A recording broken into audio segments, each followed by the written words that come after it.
നമ്മളൊരു നല്ല സ്റ്റോറി ടെല്ലറാണ്, നമ്മുടെ അടുത്ത് നല്ലൊരു ടീം ഉണ്ടെന്നുണ്ടെങ്കിൽ നമുക്ക് ഈസി ആയിട്ട് വ്യൂവേഴ്സിൻ്റെ ഹൃദയത്തിൽ തന്നെ ഇടം നേടാൻ കഴിയും. അപ്പോൾ എൻ്റെ കയ്യിൽ നല്ലൊരു സ്റ്റോറി ടെല്ലിംഗ് മെത്തേഡും ഇല്ല, എൻ്റെ കയ്യിൽ നല്ലൊരു ടീമും ഇല്ല. അപ്പോൾ ഞാൻ എന്ത് ചെയ്യും എന്നുള്ളതാണ് എങ്കിൽ, ഇപ്പോൾ ഞാൻ മനസ്സിലാക്കുന്ന ഒരു കാര്യം, എനിക്ക് എന്ത് അച്ചീവ് ചെയ്യാനാണോ, എനിക്ക് എന്ത് നേടാനാണോ ആഗ്രഹം, എൻ്റെ എയിം ഏതാണോ അതിന് വേണ്ടിയിട്ടുള്ള ഒരു സ്റ്റോറി ടെല്ലിംഗ് മെത്തേഡ് സ്റ്റാർട്ട് ചെയ്യുക എന്നുള്ളതാണ്. അപ്പോൾ ഞാൻ നോക്കുമ്പോൾ എനിക്ക് എന്താ ഒരു സ്കില്ലുള്ള, അല്ലെങ്കിൽ എനിക്ക് എന്തിനോടാണ് താല്പര്യം, എനിക്ക് സംസാരിച്ചിരിക്കുക എന്ന് പറയുന്നത് ഭയങ്കര ഇഷ്ടമുള്ള കാര്യമാണ്. സോ എൻ്റെ ഫ്രണ്ട്സ് ആയിക്കോട്ടെ, അല്ലെങ്കിൽ എൻ്റെ കൊളീഗ്സ് ആയിക്കോട്ടെ, എൻ്റെ ഫാമിലിയിലുള്ളവരായിക്കോട്ടെ, ആരും ആയിക്കോട്ടെ, എനിക്ക് അങ്ങനെയൊന്നുമില്ല.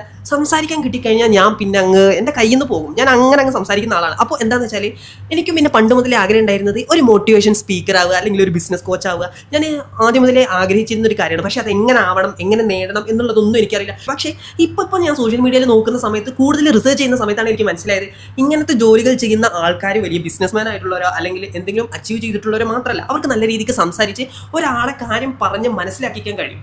അപ്പോൾ ആ ഒരു രീതിയിലുള്ളൊരു കോൺഫിഡൻസ് എനിക്കുണ്ടോയെന്ന് ചോദിച്ചാൽ സത്യത്തിലില്ല. പക്ഷേ എനിക്കതാവണം എന്നാണ് ആഗ്രഹം. സോ നമ്മൾ പുതിയ പുതിയ കാര്യങ്ങൾ മറ്റുള്ളവർക്ക് യൂസ്ഫുൾ ആകുന്ന ഒരു സെയിൽസ്മാൻ ആയിക്കോട്ടെ, അല്ലെങ്കിൽ ഒരു ബിസിനസ് ഓണറിനായിക്കോട്ടെ, അല്ലെങ്കിൽ ഒരു ഓണ്ടർപ്രണറിനായിക്കോട്ടെ, അല്ലെങ്കിൽ നോർമൽ മനുഷ്യരായിക്കോട്ടെ, അവർക്ക് അവരുടെ ലൈഫിൽ എന്തെങ്കിലും ഒരു കാര്യം ഹെൽപ്ഫുൾ ആയിട്ടുള്ള രീതിയിൽ ഒരു ടോപ്പിക്കിനെ കുറിച്ച് സംസാരിക്കുകയാണെന്നുണ്ടെങ്കിൽ എനിക്കും എൻ്റെ ആ ഒരു ഗോൾ അച്ചീവ് ചെയ്യാൻ കഴിയും എന്നാണ് ഞാൻ വിശ്വസിക്കുന്നത്. അപ്പോൾ നിങ്ങൾക്ക് ഇങ്ങനത്തെ എന്തെങ്കിലും ഒരു ടോപ്പിക്കിനെ കുറിച്ച് അറിയണമെന്നോ അല്ലെങ്കിൽ കേൾക്കണമെന്നോ ഉണ്ടെങ്കിൽ ജസ്റ്റ് ഒന്ന് കമൻ്റ് ആയിട്ട് അറിയിക്കുക.